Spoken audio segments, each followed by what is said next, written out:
Hi guys, and welcome back to another video where today we're not going to be predicting scores for the Premier League programme because it's international break, which means we're going to be predicting scores of 7 matches of the European qualifiers for next year's European Championships, which takes place all over Europe. It's a worldwide, of course, international break at the moment. But before we get on to those predictions, let's have a quick look back at how well we got on in week 31 of the Premier League. So last week, in my opinion, I had a really good week. I think I had 4 points with 4 correct results and only 1 wrong, which is fantastic, but no perfect scores. So 4 out of 5, not too bad. And I had an absolute dire week. I only had 2 correct results, no perfect scores, which meant I had 2 points. So overall now for the season, Nathan, you're on 207 points and I'm on 226 points. Looking in the comment section, top scorer of the week was HG with 7 points. So HG, congratulations on that score. For those of you who are playing along in the Fantasy Football League, here is the top 10. And as you can see, top of the shot, yet again, is Sorry Not Sorry, managed by Jason Wade, currently on 1,891 points. For the week he had 41 points. So his nearest challenger is Klopp of the Cops, managed by Ian Chowdhury, and they're on 1,884 points. Top scorer of the week in the Fantasy Football League on 65 points was Monkey DeLuffy, managed by Promish Adhikari. I think that's how you pronounce it, Promise. And they are on 1,695 points for the season. As far as you're concerned, Nathan, that was an abysmal week. You had 28 points rather, and you're now on 1,682 points overall, which puts you in 41st position in our league. I was a little bit better this week. I had a terrible week last week, or the previous week I should say, in week 30, but for week 31 I had 39 points, which puts me on 1,685 points, which puts me up to position 39. So as in the previous week I was behind you, and now I've just moved in front of you. Last week, of course, as well, it was FA Cup weekend, and we did a video on that. So, Nathan, do you want to just run through how well we got on last week in the FA Cup? So, for the FA Cup, I had 4 points with 1 perfect result, that being Watford to correctly beat Crystal Palace 2-1. And I had exactly the same as you, Nathan. I also predicted Watford to beat Crystal Palace 2-1. And like you, I also had the Manchester City victory over Swansea, coming away with there with 4 points overall. In the comment section, we had 3 people on 5 points each, and they were Beckham Dominic, AC22, and David Ojuemi, all with 5 points. But David actually predicted in his scores that Brighton would win on penalties. So if you were looking at an overall winner from last week, it would be David Ojuemi again. I think he was top scorer the previous week in the Premier League in week 30. But enough of all that, let's move on. Predict some scores from the Euro Championships.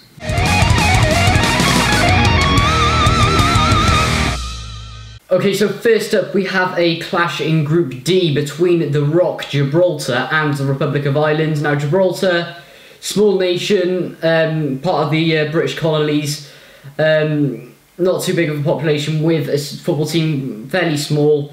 Republic of Ireland, of course, had a terrible Nations League, resulted in both Martin O'Neill and Roy Keane getting the sack as well. Or did they leave with mutual consent? No, I think Martin O'Neill got sacked on that one. But Gibraltar do have a chance, I believe. They have been doing quite well recently, but Ireland, they should be expected to win this game.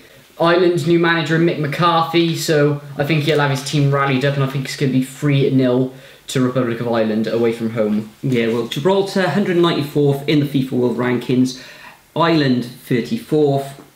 I don't tend to, give that much credence to the rankings because, there's all sorts of factors go into those ranking points. In the last 3 fixtures, Gibraltar have lost 2. They lost against Macedonia and Armenia, but they did beat Liechtenstein recently 2-1 at home. Republic of Ireland recently drew with Northern Ireland 0-0.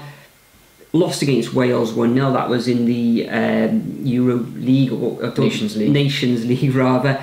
And they gained a credible 0-0 draw against Denmark. In this fixture, though, I think Republic of Ireland are going to be too strong and I'm going for a 2-0 away win to the Republic of Ireland.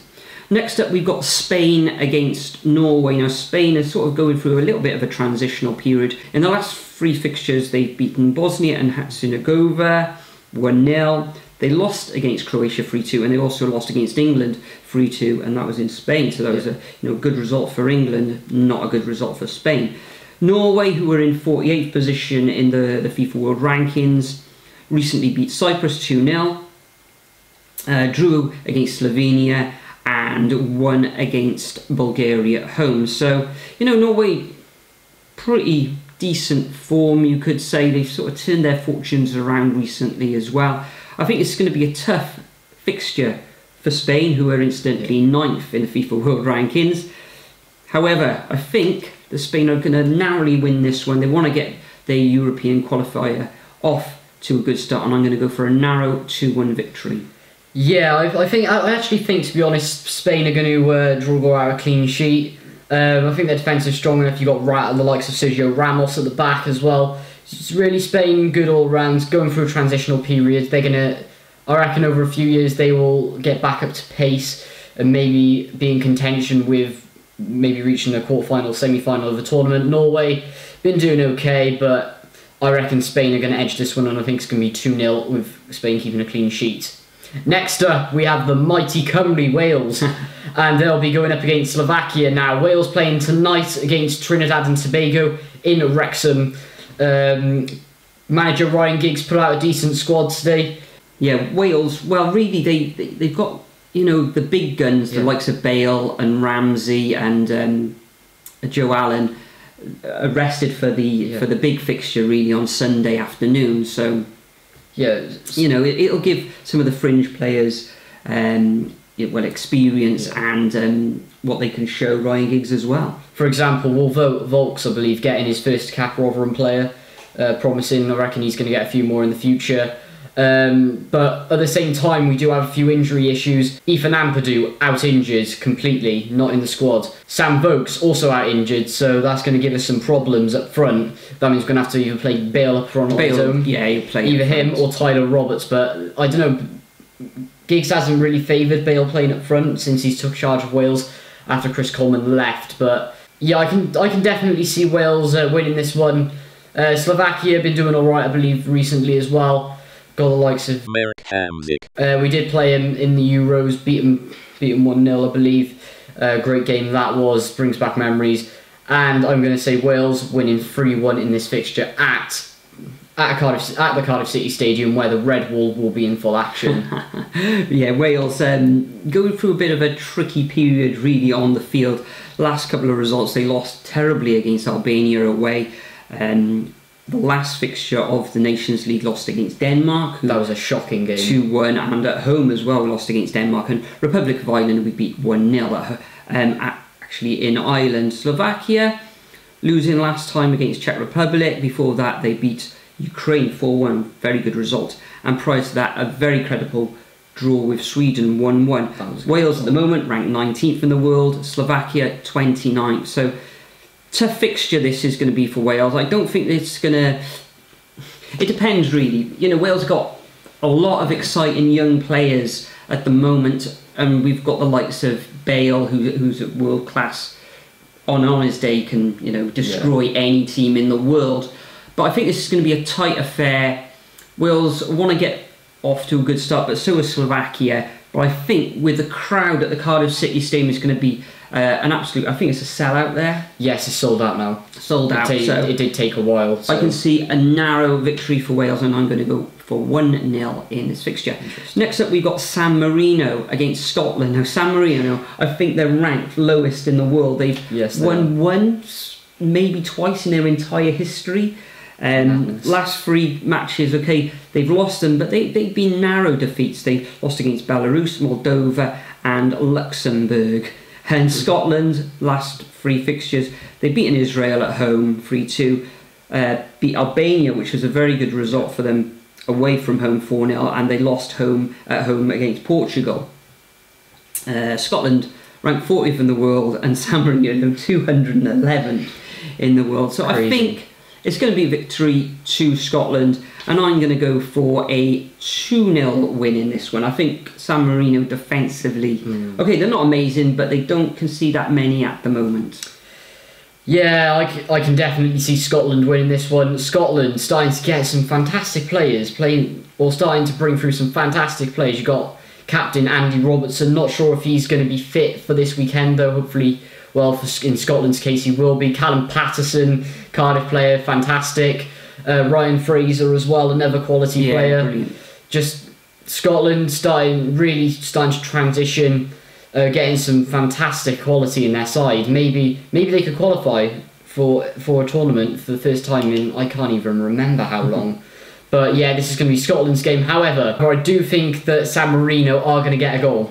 Right, okay. But I think it's going to be a 2-1 affair. Scotland are going to lead early on, but I think San Marino are just going to sneak one in. Next up, we have Netherlands versus Germany. Two national sides, sort of, well, I'd say in a bit of turmoil. Germany, of course, disastrous World Cup campaign. Joachim Löw decided to bin both Thomas Muller and Jerome Boateng. Absolutely shocked about that one. I don't know what he's thinking there, to be honest. Of course, Sane didn't play in the World Cup, but I'm sure he'll be involved in this and go forward, yeah. So. But honestly, Thomas Muller deserves to be in the national side, in my opinion. I don't know what's going on there. Netherlands haven't been in a tournament for the last two something like major that, championships. But recently, their fortunes and their fixtures, they've done really well recently. They're starting to bring through so many young players as well, such as Matthias de Ligt, I think I pronounced that correctly. De Jong, some fantastic players along with some veterans as well. I'm not sure if Ian Robin is still in the side or he might have retired. No, I think he may have retired. I have to double check on that. So. But yeah, both teams with a bit of quality and in a form of rebuild mode as well. You could say the same with Germany, Timo Werner, Kimmich as well, and some decent quality players. But I can see I think it's going to be a close affair for most of the match, but I can see Germany sneaking it at the end, and I think it's going to be 2-1 away victory. Recently they've played each other as well. Yes. I think it was in the last fixture where they drew 2-2 in the Nations League. Prior to that, Holland or Netherlands beat France 2-0. Excellent result there. And prior to that, an amazing, very credible away draw against Belgium, which was 1-1. Germany, ranked 16th in the world. Along with that draw with Netherlands, they beat Russia 3-0 and they lost narrowly against France 2-1. This is Group C, of course. Netherlands, very good form. I think they beat Germany recently as well, not too long ago, as well as getting that draw. So I think I'm actually going to go for a home win in this one, and I'm going to go 2-1 to the Netherlands in this fixture. Next up, we got Northern Ireland against Belarus. This is taking place on Sunday as well. Recently, Northern Ireland lost against Austria 2-1, drew against Republic of Ireland 0-0 in Republic of Ireland, and they also lost against Bosnia-Herzegovina 2-0. Belarus, who are currently 78th in the FIFA World Rankings, beat San Marino 2-0. Yeah. Touched on San Marino being bottom of the rankings throughout the world. They beat Luxembourg 2-0 as well, and they drew against Moldova. So in this fixture in Group C, I think Northern Ireland, they haven't got any standout players as such. They've got a fantastic work ethic there. Recent results haven't been too clever, and Belarus have been doing okay. It is in Northern Ireland, so they're going to be a real tough nut to crack there. So I think the spoils are going to be shared in this one, and I'm going to go for a 1-1 draw. Yeah, I've gone exactly the same as you. I can see this one being a very close affair. Both teams seem to be not having the best sort of form, especially with Ireland haven't won since September last year. But yeah, 1-1 is going to be. And finally, on Monday night, we have Montenegro versus England. Now England, of course, in that transition period, but they're still performing very well. Of course, they had that easy road to the semi-final in the World Cup. Starting to bring through, Gareth Southgate's starting to bring through loads of youngsters. You've got the likes of Jadon Sancho in there. Hudson-Odoi's been called up as well in replacement of, I believe, Fabian Delph. Is that correct? I'm not sure. Fabian Delph. Yeah, because some of the players have withdrawn. I believe Ward Prowse is in there now as well. Really? Very strong side, lots of squad depth. Just really probably one of the strongest England teams in many years. Or probably they definitely have the largest. Well, I think it's exciting because they've got a lot of young players, like Wales did, how they brought them through from the youth teams, like the under-21s, etc. And it looks like that England are sort of kind of looking at that and adopting that sort of a stance with the England national teams now. So. Not good news for Wales fans. But anyway. Another point is Declan Rice is in the side as well after being named Ireland Young Player of the Year. Mental. Just mental. Well, England fans, you can make your comments about that. And Ireland fans as well. We'd love to hear what you think about it. Montenegro, I believe, just not good form. They did beat Lithuania 4-1, but yeah, they could be performing a bit better, but I think it's going to be England's game. Go into Montenegro, and I think they're going to win 2-0 away. Yeah, as we said, England in this sort of, they're bringing in a lot of youth at the moment. Gareth Southgate doing a really good job. Okay, at the World Cup, they did reach the semi-finals, but did they beat anyone of note? Really, I think they, Sweden. I think they drew. Was it Colombia? But they won on penalties, and then unfortunately they lost against. If you're an English, fortunately, if you're an England fan. It's unfortunate they lost against Croatia in the semi-finals, but recently they beat Croatia, got a little bit of revenge there in the Nations League. They've also beaten USA in a recent friendly, and they had a very, very good result in Spain against Spain, 3-2 it was, of course. Montenegro, having lost the last couple of games against Romania and Serbia prior to that, as you touched on, they beat Lithuania 4-1. So in this one, I think England going to be too strong. They do really, really well in qualifying campaigns for the World Cups and Euros.